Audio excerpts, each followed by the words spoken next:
Mal posso esperar para ver minha filha vestida de noiva, falei ao meu neto. Ele sorriu cruelmente. Aquele sorriso era o nosso segredo, a confirmação de que décadas de espera estavam chegando ao fim. Eu olhava pela janela da nossa velha casa, a mesma casa que viu a nossa desgraça nascer, e sentia uma calma fria. Minha pobre Isabela, tão feliz, tão apaixonada por Ricardo. Ela não sabe de nada, claro. Pensa que este casamento é o seu sonho se tornando real, mas na verdade é o meu. Antes de continuar minha história e revelar como a vingança se desenrolou, inscreva-se no canal para não perder nenhum detalhe desta jornada sombria e tensa. Ative as notificações para ser avisado sobre os próximos capítulos desta saga. Prepare-se para uma trama que irá te prender. A família dele nos tirou tudo há muito tempo. Deixaram meu falecido marido com as mãos vazias e o coração partido. Eles construíram a riqueza deles sobre as nossas ruínas e acham que o tempo apaga as dívidas. Mas eu não esqueci. Cada dia, por todos esses anos, eu planejei, manipulei situações, movi pessoas como peças em um tabuleiro e fiz com que o filho deles se apaixonasse pela minha menina. Foi o meu trabalho mais cuidadoso. O casamento não é uma união, é uma armadilha. O vestido branco de Isabela será a bandeira da nossa vitória. Meu neto, que eu criei com as mesmas histórias de dor, sabe de cada passo. Ele é a minha ferramenta, a pessoa que vai garantir que no momento certo, a verdade sobre a família do noivo venha à tona. Não com gritos, mas com a ruína silenciosa, a perda de todos os bens e dinheiro que eles roubaram de nós. Eles vão entrar na igreja ricos e sairão sem nada. Aquele sorriso do meu neto não era maldade, era justiça. Eu ajeitei o laço no vestido de noiva da minha Isabela, a mão trêmula de emoção. Cada costura era um elo da corrente que eu preparei para na família dele. A vingança seria linda, justiça. O carro nos levou para a igreja em silêncio. Isabela ao meu lado parecia flutuar. Ela sorria para o próprio reflexo na janela e eu sorria para ela, um sorriso que era só uma máscara para o gelo no meu coração. Meu neto dirigia, os olhos fixos na estrada, mas eu via pelo espelho a mesma calma fria que eu sentia. Chegamos. A igreja estava cheia, as flores brancas por toda parte. Vi a família de Ricardo nos primeiros bancos. O pai dele, um homem grande que se achava importante, sorria para todos, apertando mãos. A mãe, uma mulher coberta de joias, parecia uma rainha no seu trono. Eles não faziam ideia de que aquele era o último dia do seu reinado. Eles nos viram chegar e seus sorrisos ficaram ainda maiores, falsos. Eles achavam que estavam ganhando uma filha, mas na verdade estavam pagando uma dívida antiga com tudo o que tinham. A música começou a tocar e eu acompanhei Isabela até o altar. Cada passo era pesado. Cada nota da música era uma contagem regressiva. Entreguei a mão da minha filha a Ricardo, o jovem que eu mesma escolhi para ser o instrumento da queda de sua própria família. Ele olhou para Isabela com um amor que parecia verdadeiro e talvez fosse, pobrezinho. Ele também não sabia de nada. Sentei-me no meu lugar e olhei para o meu neto. Ele tirou o celular do bolso discretamente, como se fosse ver as horas. Um único toque na tela. Era o sinal. O começo do fim. A semente que plantei por décadas finalmente daria seus frutos podres. O padre falava de amor, de união e de futuro. Eu ouvia as palavras, mas minha mente estava em outro lugar. Eu pensava no meu falecido marido, em como ele ficaria orgulhoso. Ele queria justiça, não vingança. Mas para mim, naquele momento, as duas coisas eram a mesma. Durante os votos, vi o pai de Ricardo pegar o celular. Sua testa franziu. Ele olhou para a esposa que não entendeu. Ele guardou o aparelho tentando manter a calma, mas a cor sumiu de seu rosto. Uma pequena gota de suor escorreu por sua testa, a primeira rachadura na muralha que eles construíram. Meu neto me olhou de relance, um brilho de vitória em seus olhos, a pasta com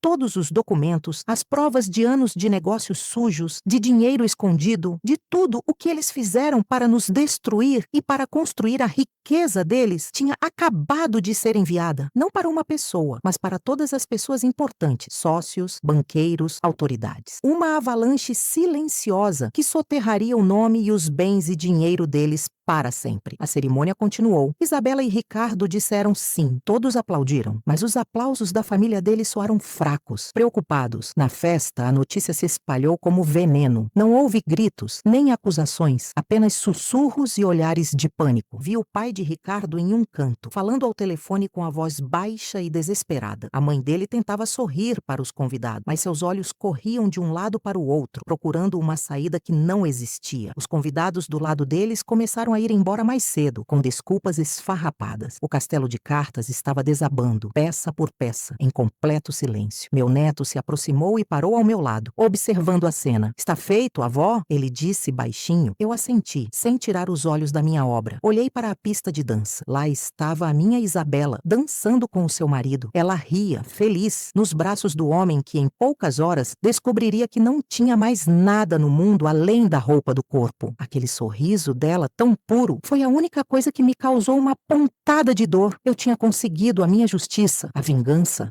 Era completa, mas olhando para a felicidade inocente da minha filha, uma felicidade que eu mesma iria destruir, comecei a me perguntar qual seria o preço final da minha vitória. O sorriso do meu neto não era maldade, era justiça. Mas o meu, naquele momento, eu já não tinha tanta certeza. Aquele pensamento me assustou. Incerteza era um luxo que eu não podia me permitir. Não depois de uma vida inteira dedicada a essa certeza de granito. Sacudi a cabeça levemente, como se para espantar uma mosca varejeira que zumbia perto do meu ouvido. E me concentrei novamente no salão. A ruína deles era uma sinfonia silenciosa. E eu era a maestrina, o pai de Ricardo, cujo nome é Carlos, um nome que eu cuspia em silêncio todas as noites antes de dormir, levantou-se da mesa. Ele não cambaleou, não gritou. Sua postura ainda era a de um homem poderoso, mas era uma casca oca. Seus ombros estavam um pouco curvados, como se um peso invisível tivesse sido colocado sobre ele. Ele caminhou na minha direção, não com raiva, mas com uma lentidão de quem anda na água. Meu neto, Mateus, enrijeceu ao meu lado, pronto para se interpor. Eu coloquei uma mão em seu braço, um toque leve, mas firme. Deixe, murmurei. Esta dança é minha. Carlos parou em frente à nossa mesa. Seus olhos, que antes brilhavam com arrogância, agora estavam opacos, como vidro sujo. Ele olhou para mim e, por um instante, vi o jovem que ele era, o sócio que traiu meu marido, o ladrão que construiu um império sobre nossas lágrimas. O tempo tinha sido generoso com ele, mas a vida estava cobrando a conta com juros. Foi você, ele disse. Não era uma pergunta. A voz era um sopro rouco, desprovido de toda a sua força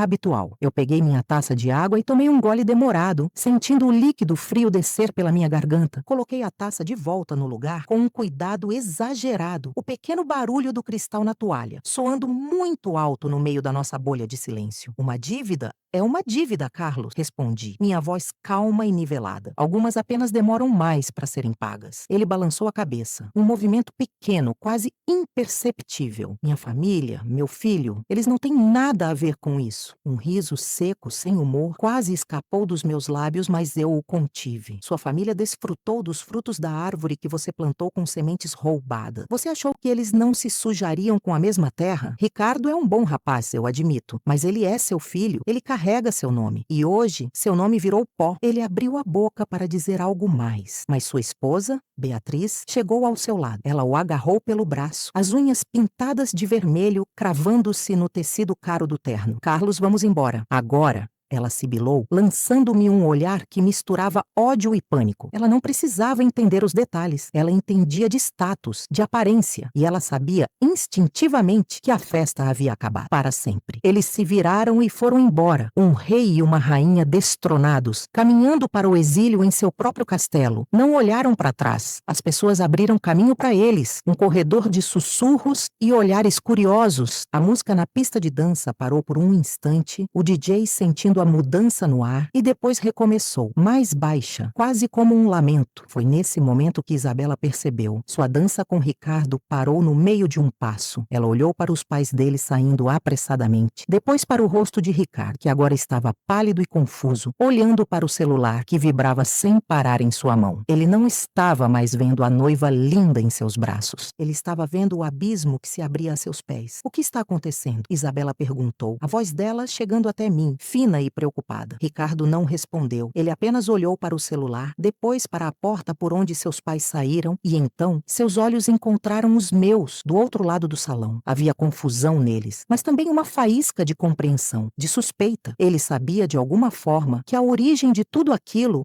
Estava sentada calmamente na minha cadeira. A festa morreu, não de uma vez, mas aos poucos, como uma fogueira que perde o fôlego. Os convidados do lado dele foram os primeiros a evaporar. Depois, os amigos em comum, sentindo o cheiro de desastre, inventaram dores de cabeça e babás que precisavam ser liberadas. Em menos de uma hora, o salão enorme estava quase vazio. Só restavam os nossos, a minha família e alguns amigos leais que não entendiam nada, mas sabiam de que lado ficar. Isabela veio até mim, puxando Ricardo pela mão. O vestido dela, que antes parecia uma nuvem de felicidade, agora parecia pesado, uma mortalha. Vovó, o que está havendo? O pai do Ricardo recebeu uma ligação, ele ficou branco. A mãe dele estava chorando. Ninguém me diz nada. O pânico começava a subir em sua voz. Eu olhei para Ricardo. Seu pai não te contou? Perguntei com uma calma que a enfureceu. Contou o quê? Ela quase gritou. Ricardo finalmente falou, a voz baixa, trêmula. Problemas na empresa. Uma auditoria. Estão dizendo que as contas não batem, que tudo ele não conseguiu terminar. A palavra fraude pairava no ar,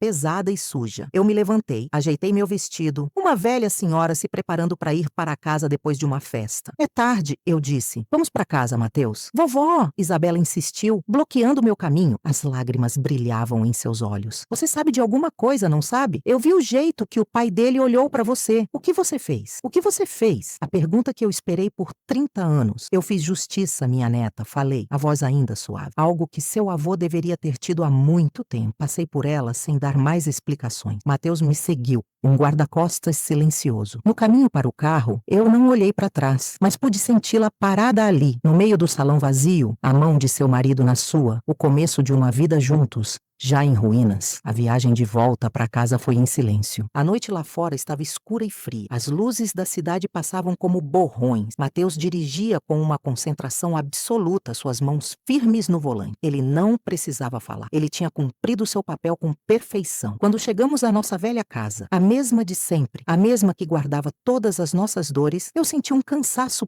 profundo, um cansaço de décadas. Mateus me ajudou a sair do carro e subimos os degraus da varanda. Antes de abrir a porta, ele parou. E agora, o avó? Ele perguntou. Agora nós esperamos, eu disse. Abri a porta e entrei na penumbra da sala. O cheiro era de madeira antiga e poeira. O cheiro de casa. O cheiro de uma espera que finalmente havia terminado. Eu não dormi naquela noite. Fiquei sentada na minha poltrona, a mesma onde meu marido costumava ler o jornal, e fiquei olhando para a escuridão lá fora. A cada carro que passava na rua, meu coração dava um solavanco. Eu esperava por Isabela. Esperava pelos gritos, pelas acusações, pelas lágrimas. Mas a noite passou em um silêncio pesado. O dia amanheceu cinzento e úmido. Mateus fez café, o cheiro forte se espalhando pela casa. Sentamos na cozinha como fazíamos todas as manhãs. Mas a normalidade da cena era uma mentira. O telefone tocou por volta das 9. Nós dois olhamos para o aparelho. Era o celular dele. Ele atendeu. A conversa foi curta. O advogado, ele disse ao desligar, as contas deles estão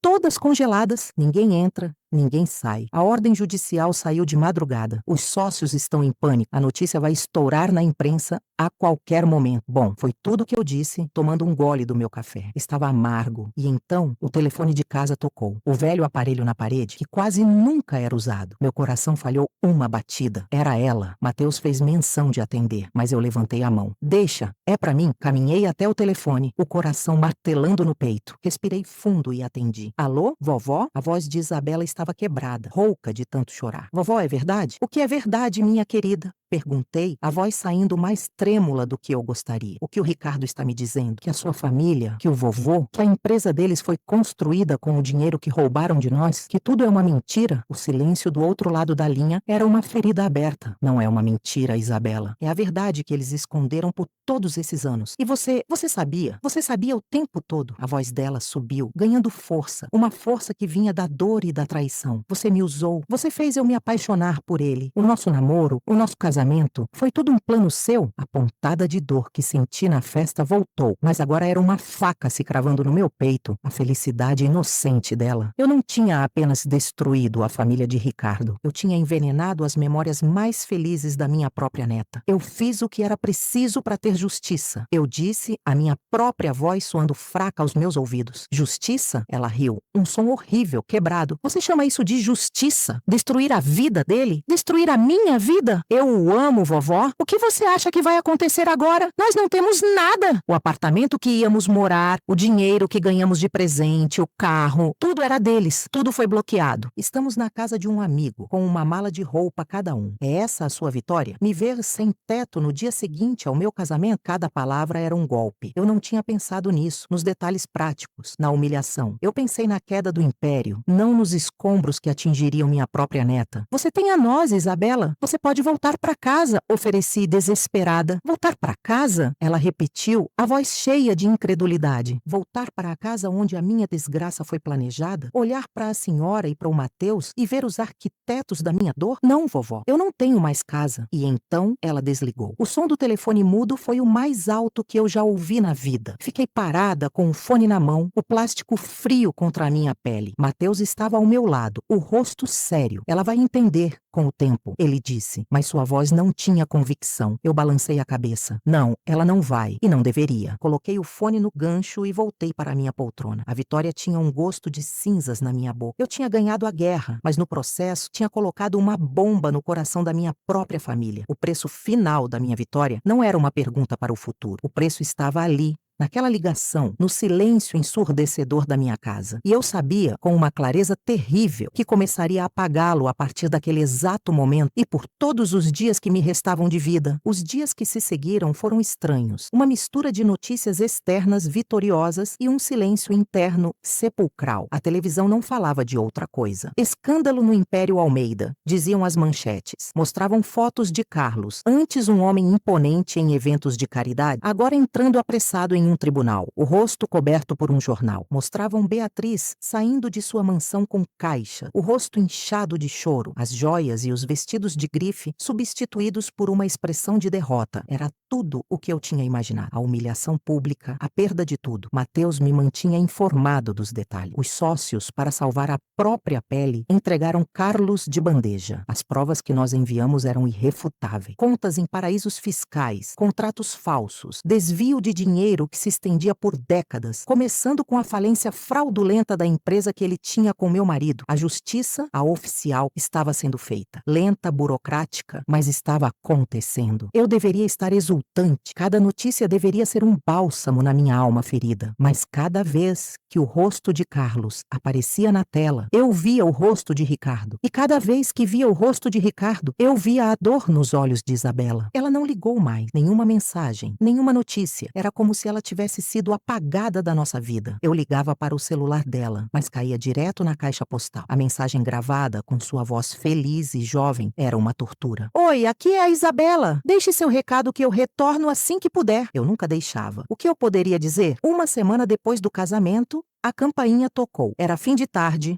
A luz alaranjada entrando pela janela da sala. Mateus foi atender. Eu ouvi vozes baixas na porta e depois passos. Meu coração disparou. Era ela. Tinha que ser ela, mas não era. Quem entrou na sala, seguindo Mateus, foi Ricardo. Ele estava diferente. Mais magro, talvez. Havia olheiras escuras sob seus olhos. A roupa que ele usava era simples. Um jeans e uma camiseta. Muito diferente dos ternos caros que costumava vestir. Ele não parecia um herdeiro caído. Parecia apenas um rapaz cansado. Ele parou no meio da sala, olhando para mim. Não havia ódio em seu olhar. Apenas uma tristeza imensa. Eu precisava vir, ele disse, a voz calma. Eu precisava entender. Mateus ficou parado perto da porta, tenso. Eu fiz um gesto para que ele nos deixasse a sós. Ele hesitou, mas obedeceu, fechando a porta atrás de si. Sente-se, Ricardo. Eu disse, apontando para o sofá. Ele se sentou na beirada, as mãos nos joelhos. Parecia um menino na sala do diretor. A Isabela me contou, ele começou. Contou sobre o meu pai e o seu marido, sobre o que aconteceu. Eu não fazia ideia. Eu juro, eu sei que não, eu respondi. Você nunca foi o alvo. Você foi apenas o caminho. A honestidade brutal da minha frase pareceu atingi-lo fisicamente. Ele encolheu os ombros. O meu pai, ele sempre disse que o seu marido era um mau administrador, que ele faliu a empresa por incompetência. Eu cresci ouvindo essa história. E agora você sabe a verdade, completei. Ele assentiu. Eu li os documentos. Um dos advogados me mostrou. É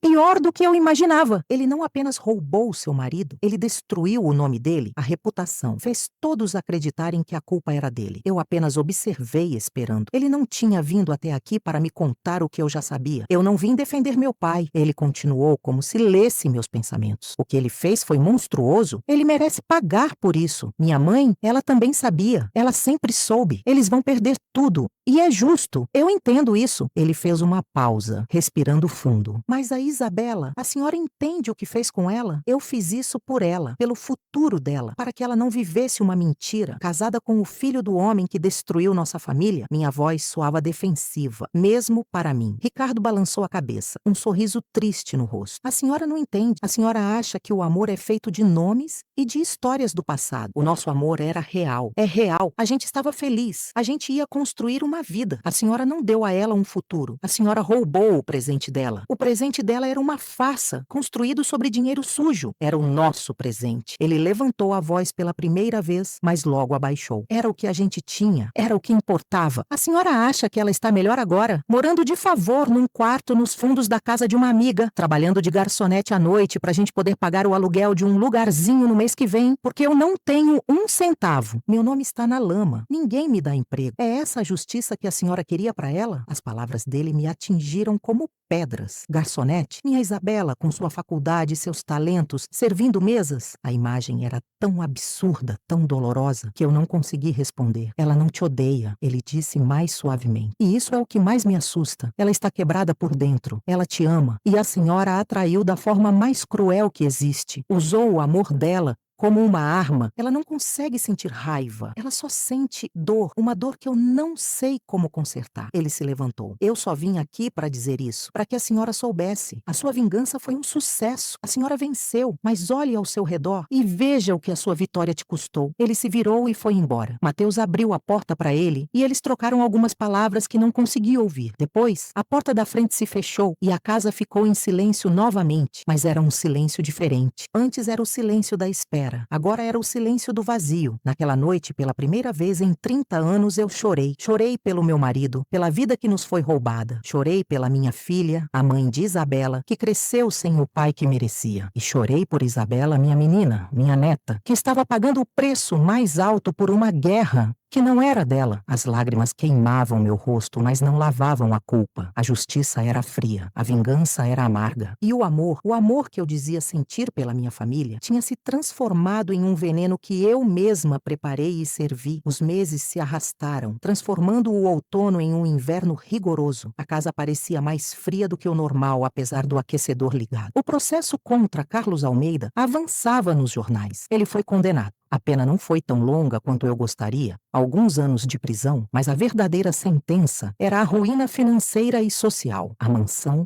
foi a leilão. Os carros, as obras de arte, tudo. O nome Almeida virou sinônimo de vergonha. Mateus me mostrava as notícias satisfeito. Conseguimos, avó? Tudo pelo que lutamos? Eu apenas assentia. A luta tinha acabado, mas a paz não veio. Mateus, meu leal soldado, começou a mudar. A vitória não o preencheu como ele esperava. Ele passava mais tempo fora de casa. Dizia que estava resolvendo as questões legais da restituição, a devolução do que era nosso por direito. Mas eu via em seus olhos a mesma inquietação que sentia no meu coração. A ausência de Isabela era um fantasma que assombrava cada cômodo daquela casa. Um dia, ele chegou com uma caixa de papelão nas mãos. "O que é isso?" perguntei. Fui até o antigo apartamento deles. O que eles iam morar? O síndico ia jogar as coisas fora. Consegui pegar algumas coisas da Isabela. Ele disse sem me olhar nos olhos. Ele colocou a caixa na mesa da sala. Eu me aproximei. Dentro havia porta-retratos. Um dela e de Ricardo na praia, sorrindo, o sol no rosto. Outro dela com as amigas da faculdade. Um pequeno urso de pelúcia que eu dei a ela quando era criança. E por baixo de tudo, o álbum de casamento. Meu corpo gelou. Ele tirou o álbum da caixa e o colocou na mesa. A capa era de couro branco com os nomes Isabela e Ricardo gravados em dourado. "Eles nunca foram buscar", Mateus disse baixinho. "O fotógrafo me ligou. Eu paguei e retirei. Eu não consegui tocar. Apenas olhei. Aquele objeto, que deveria ser o registro do dia mais feliz da vida dela, era agora a prova do meu crime. Ela precisa disso", ele disse. "Ela precisa saber que nem tudo foi uma mentira. As fotos, o sorriso dela, era real. Ela não nos quer ver, Mateus. Talvez não queira ver a senhora, mas talvez queira me ver." Havia um tom de desafio em sua voz. "Algo novo. Eu vou levar para ela. Você sabe onde ela está?" O meu coração deu um salto de esperança e medo. "Eu sei", ele admitiu. "Eu a segui algumas vezes vezes, só para ter certeza de que estava bem. A confissão me atingiu. Ele também estava sofrendo. Ele também se sentia culpado. Minha ferramenta, meu cúmplice, tinha um coração, afinal. Ela está trabalhando em um café, no centro, e mora em um apartamento minúsculo de um cômodo só, em cima de uma padaria. Ele descreveu o lugar com uma precisão que me disse que ele já esteve lá, observando de longe. Vá, eu disse, a voz embargada, leve o álbum e diga a ela que a avó dela a ama. A senhora devia dizer isso a ela, ele respondeu, mas não insistiu. Ele pegou o álbum, colocou de volta na caixa com cuidado e saiu. Fiquei sozinha, de novo com o silêncio. Fui até a janela e vi o carro dele se afastar. O inverno lá fora parecia ter entrado na minha alma. A vitória era completa. A justiça, aos olhos do mundo, tinha sido feita. Mas ali, na minha velha casa, olhando para a rua vazia, eu nunca me senti tão derrotada. Mateus voltou horas depois. Seu rosto estava abatido. Ele entrou e se sentou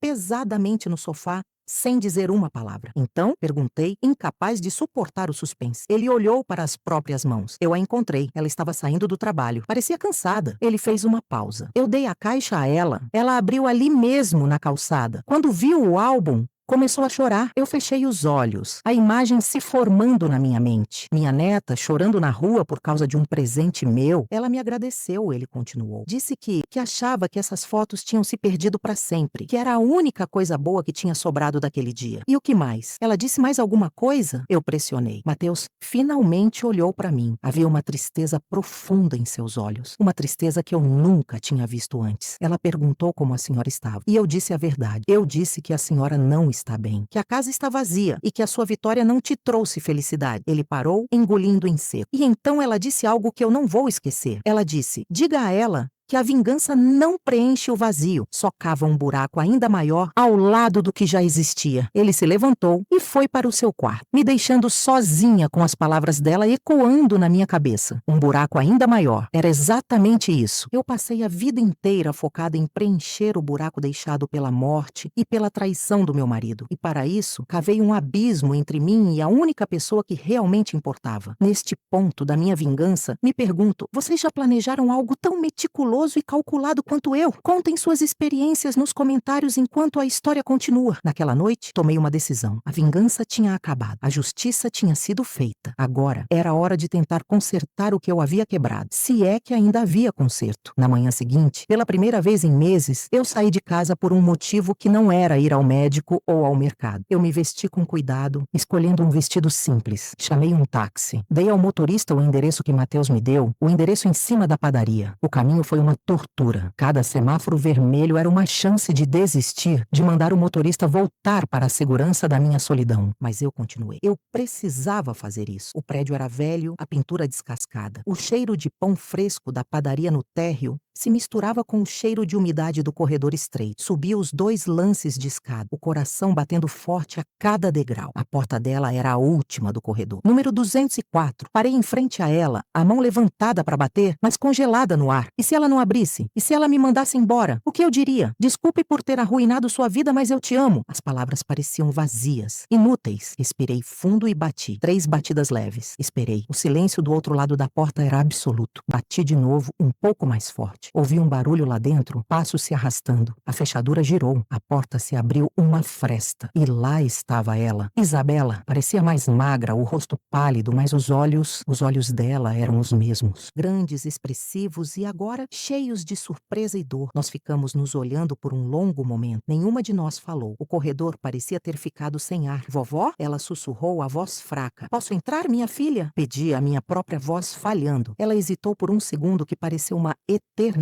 Depois, abriu a porta completamente e deu um passo para o lado, me dando passagem. O apartamento era exatamente como Mateus descreveu. Minúsculo. Uma cama em um canto, uma pequena cozinha no outro, uma mesinha com 2 cadeiras perto da única janela. Mas era limpo, organizado. E na mesinha, aberto, estava o álbum de casamento. Eu entrei e ela fechou a porta. O espaço era tão pequeno que estávamos a apenas alguns passos de distância uma da outra. A luz fraca da manhã entrava pela janela, iluminando as partículas de poeira no ar. O que a senhora está fazendo aqui? Ela perguntou, cruzando os braços, uma barreira entre nós. Eu precisava te ver, gaguejei. Eu precisava me desculpar. Um riso amargo escapou dos lábios dela. Se desculpar? Uma desculpa conserta tudo isso? Ela gesticulou para o pequeno cômodo. Uma desculpa devolve a vida que eu tinha, a confiança que eu tinha nas pessoas, no amor, em você? Não, eu disse, sentindo as lágrimas se formando nos meus olhos. Não, não conserta. Nada pode consertar. Eu sei disso. Eu fui egoísta. Eu estava tão cega pela minha dor, pela minha necessidade de justiça, que não vi a dor que estava causando em você. Eu transformei a minha neta em uma arma. E não há perdão para isso. Eu tirei da minha bolsa um envelope velho, amarelado pelo tempo. Eu não vim pedir perdão. Eu vim te entregar isso. Estendi o envelope para ela. Ela olhou para ele desconfiada. O que é isso? É uma carta do seu avô. Ele me escreveu um pouco antes de morrer. Ele nunca quis a vingança, Isabela. Ele queria que eu seguisse em frente, que eu cuidasse da sua mãe e de você. Ele queria que a gente fosse feliz. Eu falhei com ele. Eu ignorei o seu último desejo e escolhi o ódio. Eu achei que estava honrando a memória dele, mas eu a estava desrespeitando. Ela pegou o envelope, os dedos tremendo, abriu e tirou a folha de papel dobrada. Começou a ler. Eu a observei. Vi as lágrimas escorrendo pelo rosto dela, enquanto lia as palavras do avô que mal conheceu. Vi seus ombros tremerem. Quando ela terminou, ela dobrou a carta com cuidado e a segurou contra o peito. Ele era um bom homem, ela disse, a voz abafada pelo choro. Ele era, concordei. E eu não fui uma boa esposa para a memória dele. Um silêncio se instalou entre nós, mas era um silêncio diferente, menos hostil. A carta do meu marido estava ali, uma ponte frágil sobre o abismo que eu criei. O Ricardo.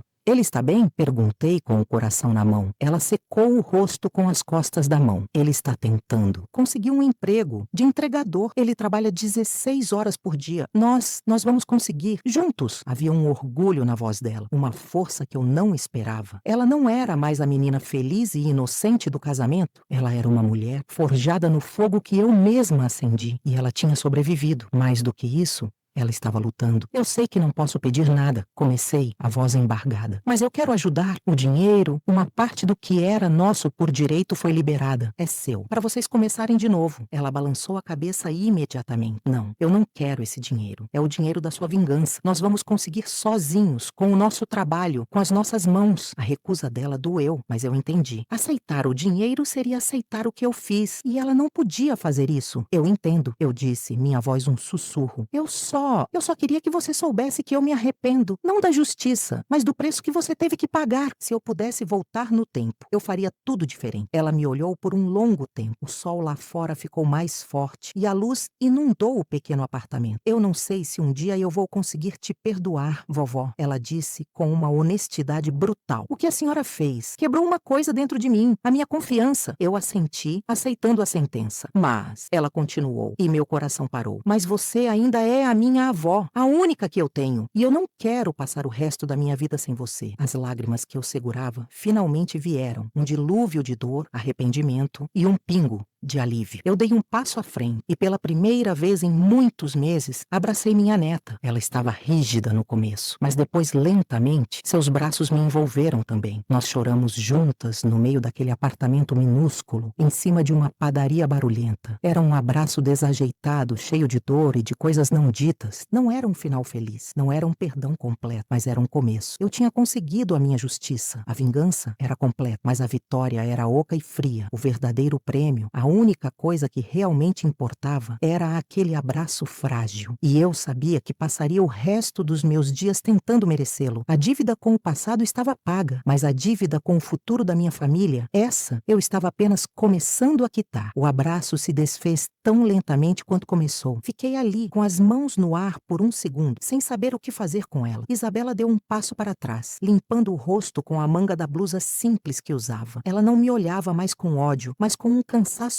profundo, como se carregar o peso da minha traição tivesse envelhecido sua alma. Eu preciso ir trabalhar, ela disse. A voz ainda rouca. A padaria abre em meia hora. Claro, claro, querida, respondi, sentindo-me uma intrusa no mundo dela. Um mundo de trabalho duro e horários a cumprir. O meu mundo, por tantos anos, tinha sido apenas o de esperar e planejar. Ela se moveu em direção à porta e eu a segui. Antes de abrir, ela parou e se virou para mim. Vovó, não apareça no meu trabalho, por favor. E não tente falar com o Ricardo ainda. Ele não está pronto. Cada palavra era uma condição, uma regra para a nossa nova e frágil relação. Eu aceitei assenti, sem ousar discutir. Eu entendo. Eu vou esperar. O tempo que for preciso. Ela me deu um último olhar. Uma mistura de dor e algo que eu não conseguia decifrar. E abriu a porta. Desci as escadas estreitas, o cheiro de pão assando ficando mais forte a cada degrau. Quando saí para a rua, o sol da manhã me cegou por um instante. O mundo continuava, barulhento e indiferente. Carros passavam, pessoas caminhavam apressadas. Para elas, era só mais um dia. Para mim, era o primeiro dia do resto da minha vida. Uma vida que eu precisava reconstruir do zero. O caminho de volta para casa foi longo. Não peguei um táxi. Eu queria andar, queria sentir o asfalto sob os meus sapatos velhos, queria ver os rostos das pessoas, queria me sentir parte de um mundo do qual eu tinha me isolado por décadas, trancada na minha casa e nas minhas memórias amargas. A casa, quando finalmente cheguei, parecia maior e mais vazia do que nunca. O silêncio dentro dela era pesado, acusador. Cada objeto, cada móvel era uma testemunha da minha obsessão. E ele estava lá, como eu sabia que estaria. Meu neto, Mateus. Ele estava sentado na poltrona do meu falecido marido, o lugar que sempre fora sagrado. Estava com um copo de uísque na mão, o que era estranho, pois ele raramente bebia. Seus olhos, tão parecidos com os meus, me seguiram enquanto eu entrava na sala. Então, ele perguntou, a voz baixa e tensa: "Você a viu?" "Eu a vi", respondi, tirando meu casaco e o colocando sobre o encosto de uma cadeira. Meu corpo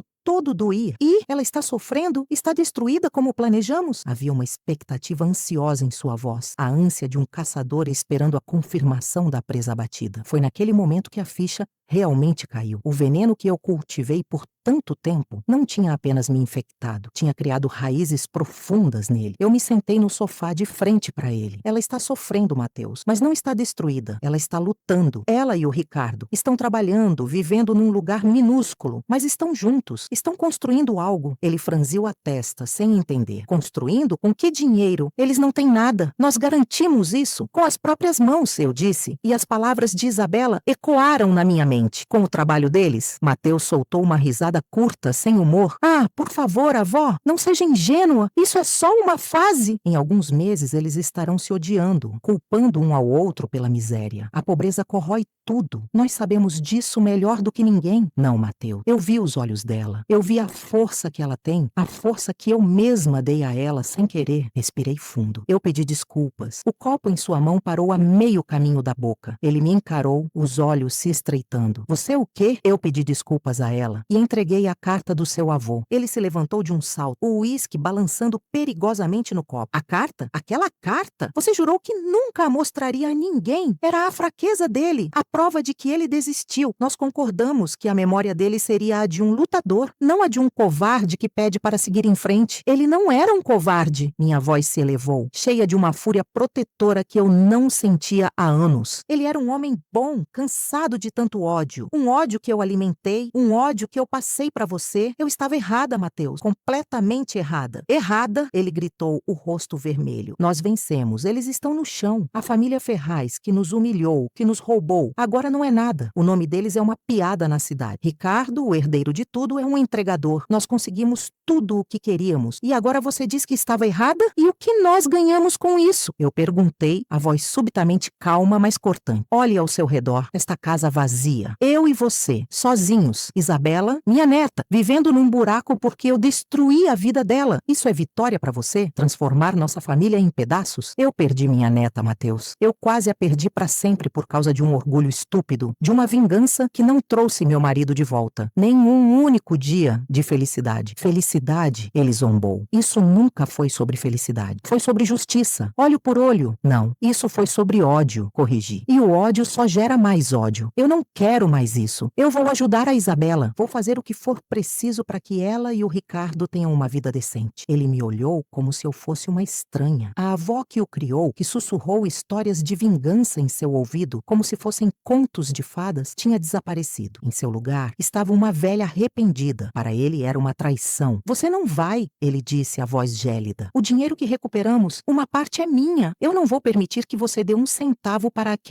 o filho daquele homem. O dinheiro não importa mais", eu disse cansada. "Ela nem o quer. Ela o recusou. Aquilo o surpreendeu. Ele ficou em silêncio por um momento, processando a informação. A recusa de Isabela era algo que não se encaixava na narrativa dele, na qual éramos os manipuladores e eles, as vítimas fracas. Ela está mentindo. Ele finalmente disse. É um truque. Ela quer que você implore. Não, ela não está, afirmei com certeza. Ela tem mais honra do que nós dois juntos. E eu vou honrar o desejo dela. Nós vamos conseguir sozinhos, ela disse. E eu acredito nela. Ele terminou o uísque em um gole e bateu o copo na mesinha de centro com força. O som estalou no silêncio da sala. Você enlouqueceu. A idade finalmente te pegou. Você passou a vida inteira me ensinando uma lição. E agora no final você rasga o livro. Eu não aceito isso. Você não precisa aceitar, mas vai ter que viver com isso. Eu disse levantando-me. A vingança acabou, Mateus. Pelo menos para mim. Ele me deu as costas, caminhando até a grande janela que dava para o jardim mal cuidado. Não para mim, ele disse sem se virar. Não acabou. Um calafrio percorreu minha espinha. Eu tinha acendido um fogo nele e agora percebia com horror que não tinha mais o controle sobre as chamas. Ele não era mais o menino que ouvia minhas histórias. Ele era um homem moldado por elas. Os dias que se seguiram foram os mais estranhos da minha vida. Eu e Mateus vivíamos na mesma casa, mas mal nos falávamos. Trocávamos monossílabos no café da manhã e depois cada um se retirava para um canto da casa, como dois fantasmas assombrando ruínas diferentes. Eu passava a maior parte do tempo na cozinha, tentando receitas antigas, coisas que minha mãe fazia, que eu fazia para minha filha. Era uma forma de me reconectar com a mulher que eu era antes da vingança me consumir. Fazer pão, cozinhar um ensopado lentamente, eram tarefas simples, honestas. O cheiro de comida de verdade enchia a casa. Uma tentativa fraca de expulsar o cheiro de mofo e de planos antigos. Tentei ligar para Isabela 2 vezes. Na primeira, caiu na caixa postal. Na segunda, ela atendeu, a voz apressada e com o barulho da rua ao fundo. Vovó, aconteceu alguma coisa? Ela perguntou. O tom era de preocupação, não de raiva. Aquilo me deu uma pontinha de esperança. Não, querida, nada. Eu só queria saber se vocês estão bem. Se precisam de alguma coisa. Estamos bem, correndo como sempre. O Ricardo está fazendo um turno duplo hoje.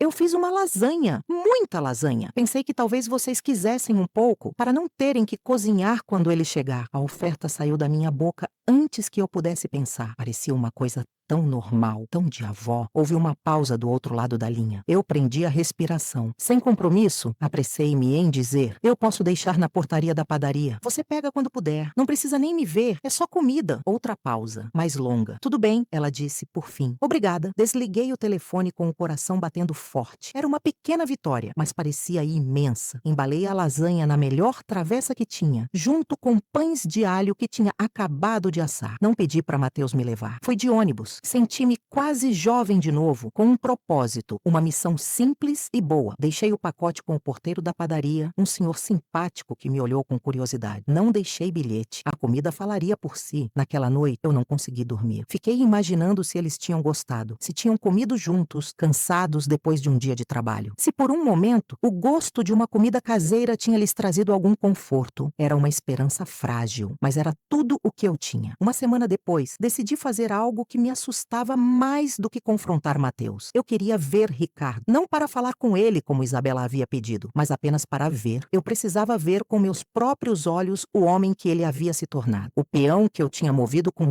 tanto cuidado no meu jogo. Usei as informações que Isabela me deu sobre ele ser entregador e passei uma tarde inteira sentada num café no centro da cidade, uma área movimentada, cheia de escritórios e restaurantes. Era uma aposta, mas eu tinha tempo. Depois de quase 3 horas e 4 xícaras de café, eu o vi. Ele passou numa motocicleta simples, usando um capacete que escondia seu rosto, mas eu o reconheci pela postura e pela mochila de entregas nas costas. Ele parou em frente a um prédio de escritórios, desceu apressado, pegou um pacote e entrou. Observei-o. Ele não era mais o rapaz de sorriso fácil e roupas de marca que cortejou minha neta. Havia uma tensão em seus ombros, uma pressa em seus movimentos, mas não havia derrota. Ele saiu do prédio alguns minutos depois e foi então que aconteceu. Um carro de luxo, um modelo novo e caro, parou bruscamente perto dele e de dentro saíram 2 rapazes que eu reconheci de fotos antigas. Eram seus antigos amigos, os filhos dos sócios de seu pai. Eles o cercaram na calçada. Meu coração gelou. Fiquei paralisada no meu lugar, observando a cena se desenrolar do outro lado da rua. Eles riam, apontando para a moto dele, para o uniforme. Um deles disse algo que fez Ricardo ficar tenso. Eu não podia ouvir, mas podia ver a humilhação em sua postura. Ele não reagiu, apenas ficou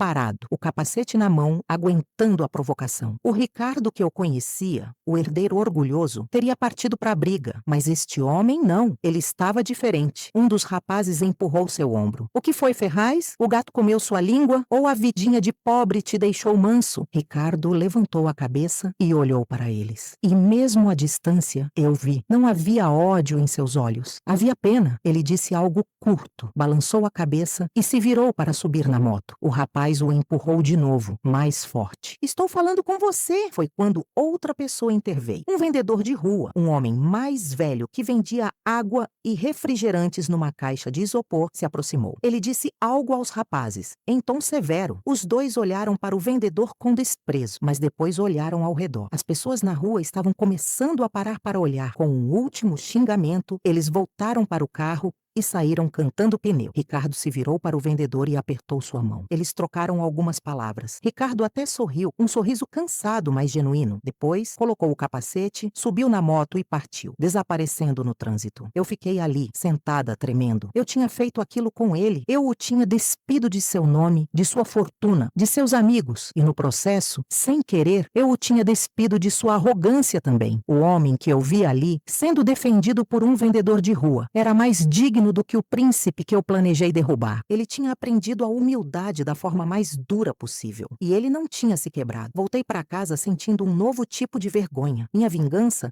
não tinha apenas punido os culpados, tinha forjado um herói improvável no meu vilão. Naquela noite, a tensão com Mateus explodiu. Ele me encontrou na biblioteca, onde eu estava olhando velhos álbuns de fotos. Fotos de Isabela criança, sorrindo, sem nenhuma nuvem no seu céu. Eu sei o que você anda fazendo, ele disse, parado na porta. Andando de ônibus pela cidade, deixando comida para eles como se fosse uma velhinha caridosa. Você me enoja. O que eu faço não é mais da sua conta, Mateus, respondi, sem tirar os olhos da foto de Isabela em seu primeiro dia de aula. É da minha conta quando você desonra tudo pelo que lutamos. Pelo que o vovô morreu, ele gritou. Seu avô não morreu por vingança, eu gritei de volta, finalmente fechando o álbum com força. Ele morreu de tristeza, uma tristeza que eu me recusei a deixar ir. E você nem o conheceu de verdade. Você só conhece a história que eu te contei, a versão distorcida que servia aos meus propósitos. Você é um fantoche, Mateus, e eu fui a titereira. O rosto dele se contorceu de raiva. Não me chame assim. Eu fiz tudo isso por nós, pela nossa família. Não, você fez isso porque gostou, acusei, as palavras saindo como veneno. Você gostou de vê-los cair, você gostou do poder. A vingança não era mais pela memória do seu avô, era pelo seu próprio prazer. Eu vi nos seus olhos no dia do casamento. Aquele sorriso cruel não era de justiça, era de pura maldade. Ele ficou em silêncio, pego de surpresa pela minha acusação. A verdade do que eu disse pairou no ar entre nós. Eu cansei, Mateus, continuei, a voz mais baixa agora. Eu quero a minha neta de volta. E se para isso eu precisar me arrastar no chão e implorar o perdão do homem que eu ajudei a destruir, então é isso que eu vou fazer. Esta casa, este dinheiro, nada disso importa. Só ela importa. E eu? Ele perguntou, a voz subitamente frágil, quase infantil. Eu não importo? Aquela pergunta me quebrou. Eu olhei para ele, para o meu neto, o menino que eu criei, e vi o estrago que fiz. Eu o tinha alimentado com tanto ódio que não havia sobrado espaço para mais nada. Ele não sabia como viver num mundo sem um inimigo para destruir. Você importa mais do que tudo,